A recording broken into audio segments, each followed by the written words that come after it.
నంద్యాలలో ఓ రిటైర్డ్ ప్రభుత్వ ఉద్యోగి మిస్ అయ్యాడు. బెంగళూరులో ఉండే అతని కొడుకు తండ్రి గురించి పోలీసులకు ఫిర్యాదు చేయగా మిస్సింగ్ కేసు నమోదు చేశారు. అదృశ్యమైన మేదరి పుల్లయ్య కోసం పోలీసులు గాలిస్తూ ఉండగా అతని శవం కనిపించింది.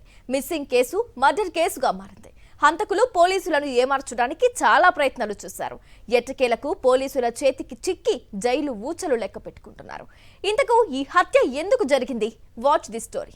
నంద్యాల శ్యామ్నగర్లో నివసించే రిటైర్డ్ ప్రభుత్వ ఉద్యోగి మేదరి పుల్లయ్య నవంబర్ 14వ తేదీ నుంచి కనిపించడం లేదని నంద్యాల పోలీస్ స్టేషన్లో మిస్సింగ్ కేసు నమోదైంది. బెంగళూరులో ఉద్యోగం చేసుకునే పుల్లయ్య కుమారుడు ఆదిత్య ప్రసాద్ తాను చేస్తున్న ఫోన్లకు తండ్రి నుంచి రెస్పాన్స్ రాకపోవడంతో అనుమానించి 19వ తేదీన నంద్యాల వచ్చి నంద్యాల 3 టౌన్ పోలీసులకు ఫిర్యాదు చేశాడు. మిస్సింగ్ కేసు నమోదు చేసుకున్న పోలీసులు దర్యాప్తు చేస్తూ ఉండగా దొరికిన ఆధారాలతో పుల్లయ్య హత్యకు గురైనట్లుగా తెలిసింది.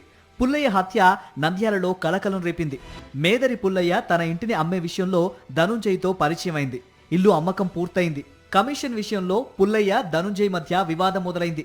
ఒంటరిగా ఉంటాడు, బెదిరిస్తే అడిగినంత ఇస్తాడనే నమ్మకం పెట్టుకున్న ధనుంజయ్ చర్చలకు పుల్లయ్యను పిలిచాడు.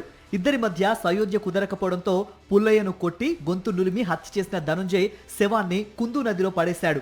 అతని దగ్గర తాళాలు తీసుకుని ఇంటికి వెళ్లి విలువైన డాక్యుమెంట్లు దొంగిలించి తీసుకువెళ్లాడు. పుల్లయ్య ఇంటికి ధనుంజయ్ వెళ్లినట్లుగా సీసీ కెమెరాలో రికార్డ్ అయింది. తానే హత్య చేసినట్లు పోలీసులకు తెలియకుండా ఆధారాలు కూడా లేకుండా చేయాలని ధనుంజయ్ ప్రయత్నించాడు. కానీ పోలీసులు మృతుడు చివరిగా ఎవరితో మాట్లాడాడో గుర్తించి చాకచక్యంగా హంతకుడిని గుర్తించి పట్టుకున్నారు. హంతకుడు చెప్పిన వివరాల ప్రకారం ఎన్డీఆర్ఎఫ్ బృందాల సాయంతో డ్రోన్లతో గాలించి గత నెల 29న శవాన్ని వెలికితీశారు. కేసు ఛేదించినందుకు నంద్యాల అడిషనల్ ఎస్పీ సిఐలను జిల్లా ఎస్పీ సునీల్ శరాన్ అభినందించారు.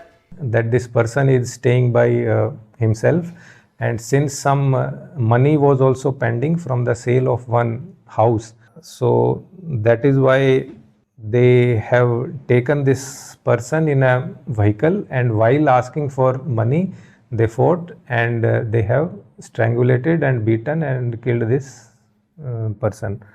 మొత్తానికి మిస్సింగ్ కేసు హత్యగా తేలడంతో నంద్యాల పోలీసులు చాకచక్యంగా దర్యాప్తు చేసి హంతకులను పట్టుకున్నారు.